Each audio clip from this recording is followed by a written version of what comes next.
जोड़ो जोड़ो भारत जोड़ो। कन्याकुमारी से कश्मीर तक ये यात्रा चलेगी, रुकेगी नहीं।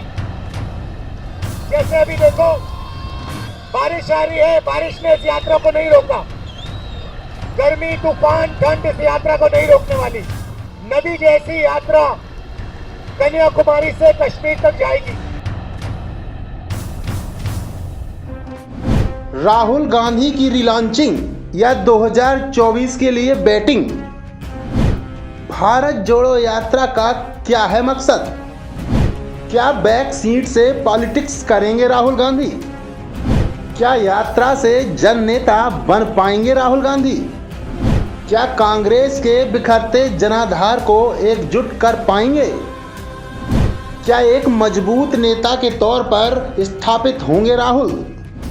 क्या कांग्रेस का राहुल पर ये आखिरी सियासी दांव है? पद यात्रा में क्या है सबसे बड़ी चुनौती? राहुल गांधी की भारत जोड़ो यात्रा कितनी होगी सफल?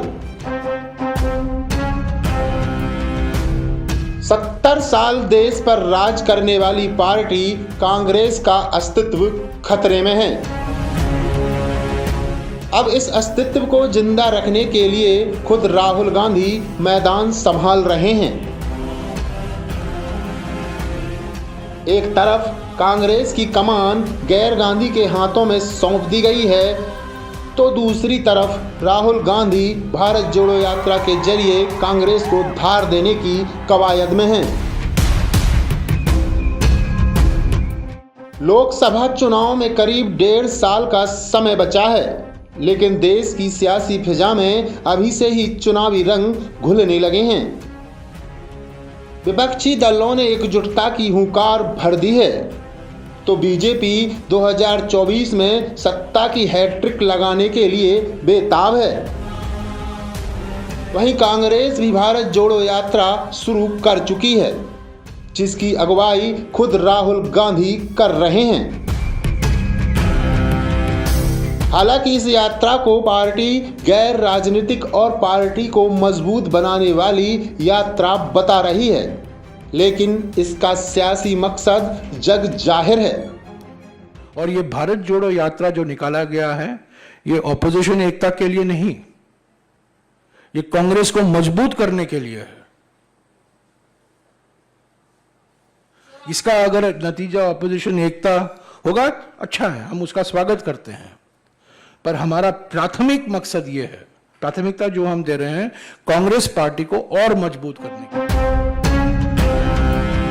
कहा जा रहा है कि इस भारत जोड़ो यात्रा के जरिए कांग्रेस पार्टी राहुल गांधी की रीलॉन्चिंग करने की कोशिश में है। अगर ऐसा है तो कांग्रेस का राहुल गांधी पर ये सबसे बड़ा और आखिरी सियासी दांव भी हो सकता है।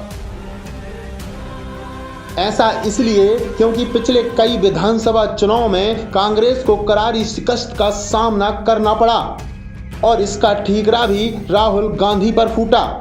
2019 के लोकसभा चुनाव की हार भी उन्हीं के नाम पर लिखी गई। सियासत के मैदान में राहुल भले 2 दशक से सक्रिय हों, लेकिन चुनावी राजनीति में अभी तक कोई बड़ा मैजिक नहीं कर पाए हैं। ऐसे में उन पर सवाल उठने लगे हैं और कांग्रेस नेता एक एक कर पार्टी से किनारा कर रहे हैं। अब कांग्रेस के बिखरते जनाधार को एकजुटता के मकसद से शायद राहुल गांधी भारत जोड़ो यात्रा पर निकले हैं। 5 महीने तक चलने वाली इस यात्रा के दौरान वो कार्यकर्ताओं में एक नया जोश भरने और पार्टी के संगठन को मजबूत करने की कवायद करते हुए नजर आ रहे हैं। इस दौरान राहुल के कुछ अलग अंदाज भी देखने को मिल रहे हैं। मतलब जहां जाते हैं उसी अंदाज में ढल जाते हैं। कभी राहुल गांधी बोनालू सेलिब्रेशन में खुद को कोड़े मारते हुए नजर आते हैं,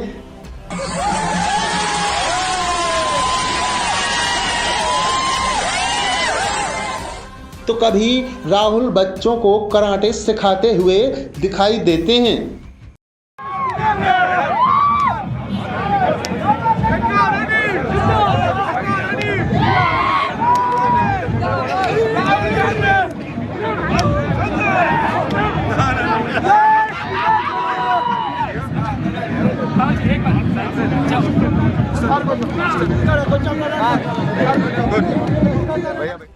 राहुल गांधी का एक वीडियो खूब वायरल हुआ था जिसमें वो बच्चों के साथ दौड़ लगाते हुए दिखाई दिए थे।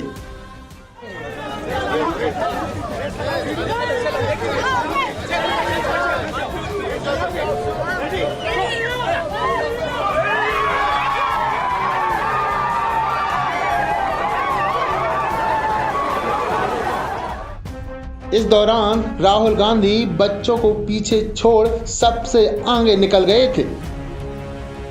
वहीं राहुल गांधी का महिलाओं के साथ फोक डांस ने भी काफी सुर्खियां बटोरी। यह वीडियो भी राहुल का खूब वायरल हुआ।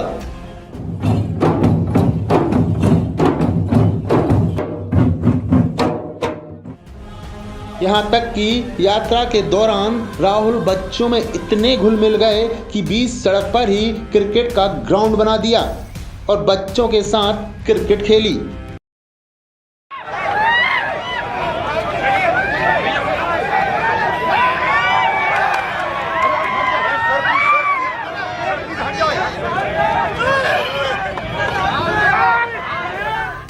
बॉलीवुड हस्तियां भी राहुल की इस यात्रा से जुड़ रही हैं। फिल्म मेकर पूजा भट्ट भी राहुल के साथ चहलकदमी कर चुकी हैं।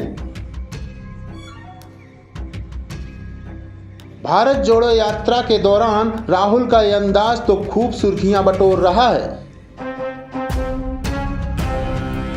लेकिन ऐसे में सवाल उठता है, क्या कांग्रेस इस पदयात्रा के जरिए अपने खोए हुए सियासी जनाधार के साथ साथ राहुल गांधी को एक मजबूत नेता के तौर पर 2024 के लोकसभा चुनाव से पहले स्थापित कर पाएगी?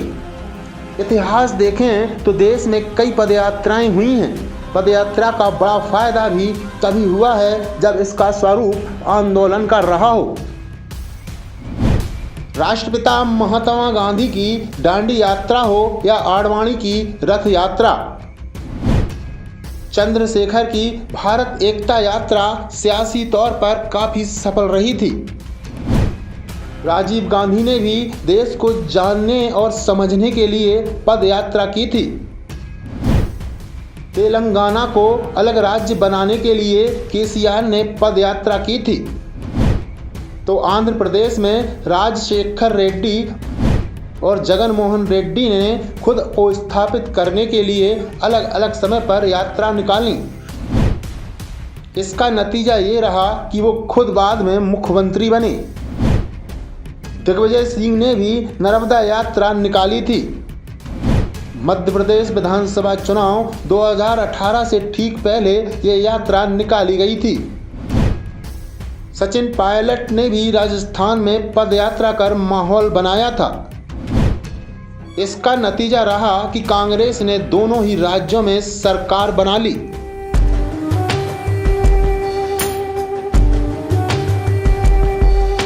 ऐसे में राहुल गांधी की भारत जोड़ो यात्रा कितनी सफल होगी ये तो समय ही बताएगा। देश एक बार फिर चुनाव की दहलीज पर खड़ा है। ऐसे में राहुल गांधी देश की जमीनी हकीकत की थाह लेने और अपने पैरों से नापने के लिए कन्याकुमारी से कश्मीर तक 3570 किलोमीटर लंबी पद यात्रा पर हैं। कांग्रेस की भारत जोड़ो यात्रा 12 राज्यों और 2 केंद्र शासित प्रदेशों से होकर गुजर रही है। कांग्रेस की भारत जोड़ो यात्रा ऐसे समय शुरू हुई है जब कांग्रेस सियासी संकट से घिरी हुई है।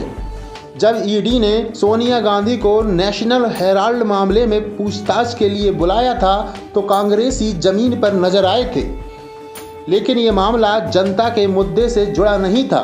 बीजेपी भी ये आरोप लगाती रही कि कांग्रेस सिर्फ गांधी परिवार को बचाने के लिए धरने प्रदर्शन करती है, लेकिन अब जो पदयात्रा चल रही है उसका सरोकार सीधे सीधे जनता से जुड़े मसलों से है। कांग्रेस का दावा है कि इस यात्रा के जरिए वो बढ़ती महंगाई और सामाजिक ध्रुवीकरण जैसे मुद्दों पर आम लोगों में बहस छेड़ने की कोशिश करेगी, लेकिन उस पर जनता कितना विश्वास करती है ये तो आगे पता चलेगा।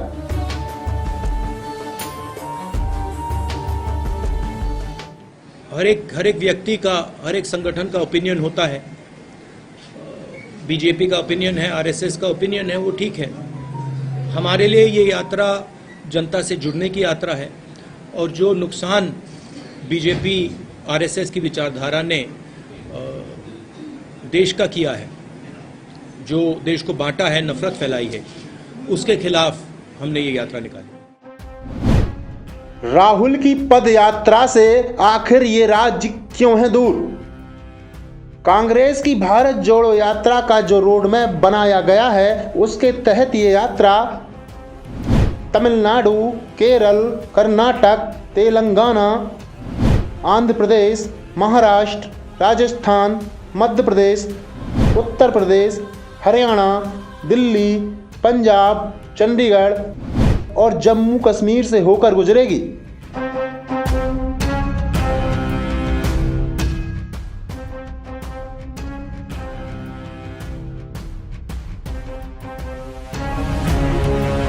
लेकिन मजे की बात यह है कि गुजरात और हिमाचल प्रदेश जैसे चुनावी राज्य इस यात्रा में शामिल नहीं किए गए हैं। यूपी में भी पदयात्रा का मैप काफी हल्का है। बिहार, बंगाल और झारखंड से भी ये पदयात्रा नहीं गुजरेगी। ऐसे में सवाल ये भी है कि इन राज्यों को पदयात्रा के रूट से दूर क्यों रखा गया है, जबकि ये राज्य लोकसभा चुनाव के लिहाज से बेहद अहम हैं।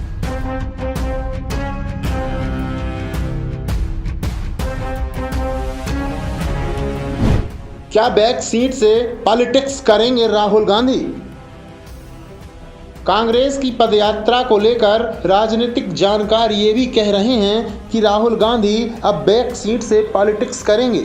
वो पदयात्रा की भले ही अगुवाई कर रहे हों, लेकिन अब उनकी सियासत फ्रंट फुट वाली नहीं होगी, क्योंकि अब राहुल गांधी पार्टी की कमान नहीं संभाल रहे हैं। कांग्रेस की कमान गांधी परिवार से बाहर मल्लिकार्जुन खड़गे को सौंप दी गई है।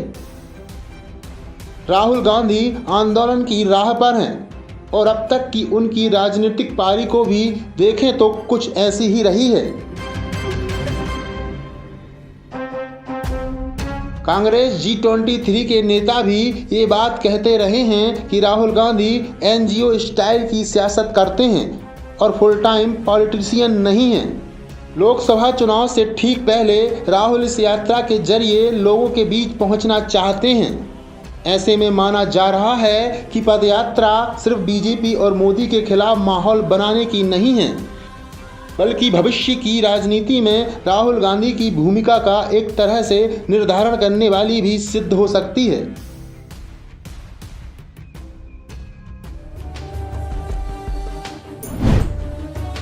क्या यात्रा से जन नेता बन पाएंगे राहुल?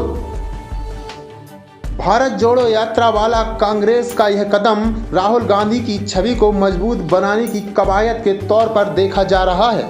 राहुल यात्रा के दौरान किसी होटल में नहीं रुक रहे हैं, बल्कि साधारण तरीके से यात्रा कर रहे हैं और कंटेनर में ही ठहर रहे हैं। वह पार्टी नेताओं के साथ ही भोजन कर रहे हैं। इससे एक बात साफ है कि राहुल भारत जोड़ो यात्रा के जरिए आम लोगों से जुड़ने की कवायद में हैं। इसलिए चमक दमक से दूर साधारण तरीके से यात्रा करने की रूपरेखा बनाई गई है, ताकि राहुल को जन नेता के तौर पर स्थापित किया जा सके।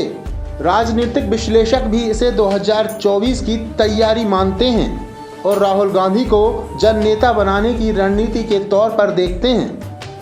कांग्रेस और राहुल गांधी दोनों के लिए यह बेहद जरूरी है कि वह जमीनी स्तर पर लोगों को जानने के साथ पार्टी के ब्लॉक, शहर और ग्रामीण स्तर तक कांग्रेस कार्यकर्ताओं से जुड़ सकें।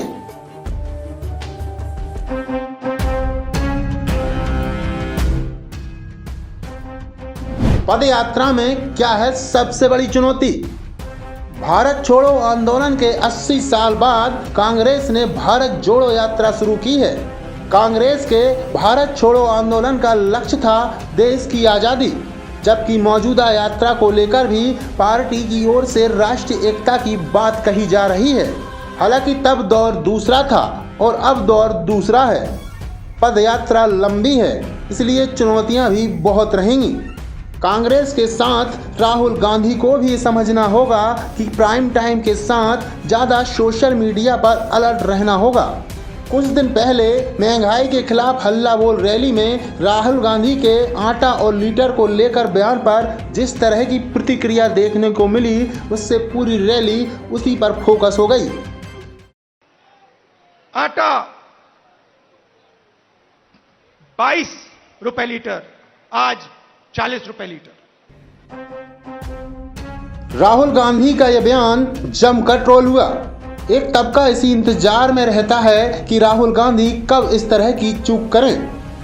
कहने में भले ही ये छोटी बात हो, लेकिन कांग्रेस के लिए परेशानी बन जाती है।